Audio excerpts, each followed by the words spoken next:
कमर सीधी करो थोड़ी सी, दोनों हाथ गोद में रखो, आंखें बंद करो और एक साथ संवेद स्वर में गायत्री महामंत्र हम सभी बोलेंगे। ओम भूर्भुवः स्वः तत्सवितुर्वरेण्यं भर्गो देवस्य धीमहि धियो यो नः प्रचोदयात्। परम पूज्य गुरुदेव और परम वंदनीय माताजी के सूक्ष्म संरक्षण में ग्राम तीर्थ यात्रा 63 गांव पूरे करके 64वें गांव में बामणिया गांव में प्रवेश कर चुकी है।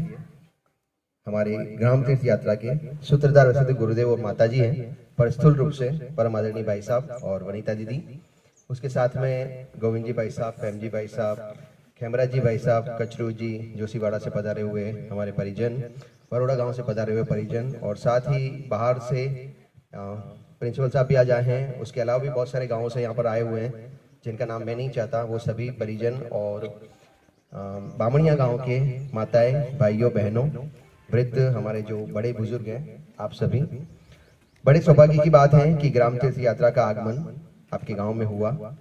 जब राम जी वनवास जा रहे थे तो कुछ सिलेक्टेड गांव में होकर गए थे, सब में तो नहीं गए थे, गए थे।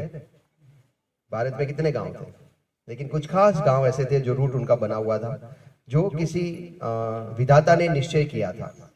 तो इस ग्राम तीर्थ यात्रा का भी जो रूट है ना, वो ऊपर वाले ने डिसाइड किया है। आपके और मेरे चाहने से कुछ नहीं होता। अगर आप कहोगे मेरे को यहाँ पे कार्यक्रम नहीं करवाना है तो आप रोक नहीं सकते।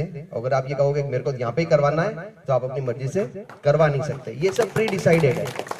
ये सब आपको जो दिखाई दे रहे हैं ये सब मोहरे हैं, ये बड़े मोहरे हैं चेस के, है ना। हम सब प्यादे हैं, कोई हाथी है, कोई घोड़ा है। जब जिसका नंबर आता जा रहा है वो अपनी चाल चलता जा रहा है। किसी का पहले आ गया, किसी का बाद में आ गया। कपिल केसरी जी गुरुदेव के साथ में रहते थे, तो वो एक वाकया सुनाते हैं, मेरे दिल के मुझे बहुत अच्छा लगा। जब मैंने सुना तो कहीं ना कहीं मुझे ये लगा कि हाँ, हम गुरुदेव से क्यों जुड़े और गायत्री परिवार एक अपना परिवार मुझे क्यों लगता है। वो एक फीलिंग मेरी मैच हो गई। वो कहते हैं अभी एक अंबाजी में उनका कार्यक्रम था, वो मैंने प्रवचन सुना था, तो उन्होंने कहते थे कि गुरुदेव ने लिखा है 1990 के आसपास उन्होंने लिखा था कि जब इस सृष्टि पर हमारे ही कुछ भाई जो मानव थे, उन्होंने मानवता को शर्मसार किया।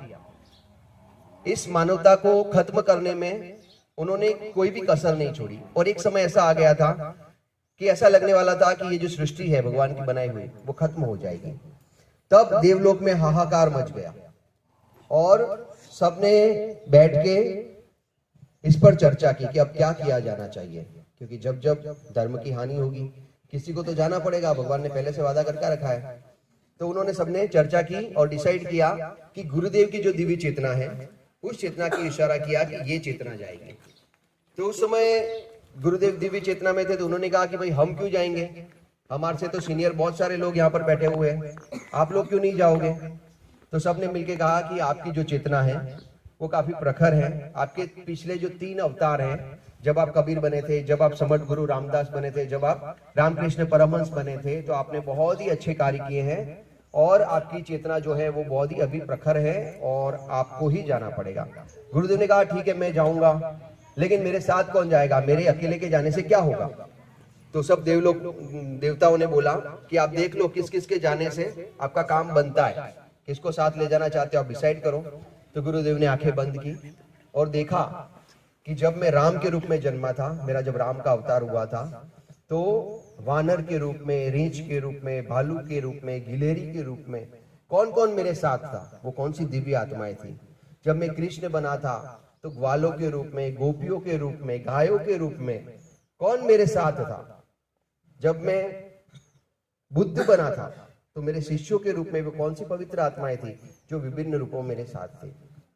उन्होंने आंखें बंद की और उन सारी आत्माओं का एक बार फिर से आह्वान किया कि चलने की जरूरत है, चलोगे क्या। उन सारी आत्माओं ने कहा था हाँ हम चलेंगे। तो बहुत ज्यादा अच्छाई भी ये सृष्टि बाहर सहन नहीं कर सकती और बहुत ज्यादा बुराई भी हो जाए तो भी बाहर सहन नहीं कर सकती।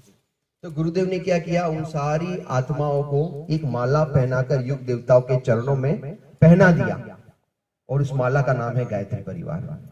अब जैसे जैसे जिसका नंबर आता जा रहा है जैसे चेस अपन खेलते हैं, सारे मोहरे एक साथ तो नहीं चलते, सब पड़े रहते हैं, जिसका नंबर आता है वो चलता है। तो कुछ आत्माएं गुरुदेव के साथ में आई थी, उनसे कंधे से कंधा मिलाकर उन्होंने काम किया। कुछ आत्माएं उनके बाद आई जो वो काम कर रही है। कुछ आत्माएं अब जुड़ी, आप और हम, जो आने वाले समय में काम करेगी। तो हम लोगों का कोई जन्म नहीं हुआ है, कर्मफल के सिद्धांत होते हैं, जन्म और मृत्यु चलती रहती है। वो कहते हैं कि आप और हम जो गायत्री परिवार के परिजन हैं, हमारा जन्म नहीं हुआ है, हमारा अवतरण हुआ है किसी विशेष उद्देश्य से। मानव में देवत्व का उदय करना है और इस सृष्टि पर स्वर्ग का अवतरण करना है, ये दो प्रमुख कार्य हैं। इसी वजह से हमें संसार में लाया गया है। तो अपने आप को कभी साधारण मत समझना। आप गुरुदेव की वो दिव्य आत्माएं हैं, या वो दिव्य चेतनाएं हैं, या वो जन्म जन्मांतर के साथी हैं जो कई जन्मों से उनके साथ रहे हैं। अब ये जो कार्यक्रम है, इसकी बात करता हूं मैं। आज ग्राम तीर्थ यात्रा आपके गांव में आई है। सोमवार को आपको एक बहुत ही विशेष काम करना है, और इसमें किसी प्रकार की क्या कहते हैं कि शॉर्टकट नहीं अपनाना है, उसको उसी तरह से करना है जैसा यहाँ से निवेदन किया जा रहा है। ढोल आपके पास है, अभी बजा रहे थे, उसी ढोल को कर ले आना। कम से कम 5 महिलाएं और 5 पुरुष, और अधिक से अधिक जितने हो सके उतने इकट्ठे हो जाना। कल का एक समय निश्चित कर लो, कल या आज, अभी भी आप देख लो समय अगर बचता है तो, या फिर कल एक समय निर्धारित करो और आपके गांव के प्रत्येक घर में जाके आपको पीले चावल देने हैं, और उनको कहना है कि हिमालय से जिस ज्योति के 100 साल 2026 में होने वाले हैं, ऐसा दिव्य ज्योति हमारे गांव में आई है। तो हमारे यहाँ पर प्रज्ञा पुराण की कथा होगी, दीप यज्ञ होगा, बाल संस्कार सारा चलाई जाएगी, बहुत सारे धार्मिक कार्यक्रम का आयोजन होने वाला है।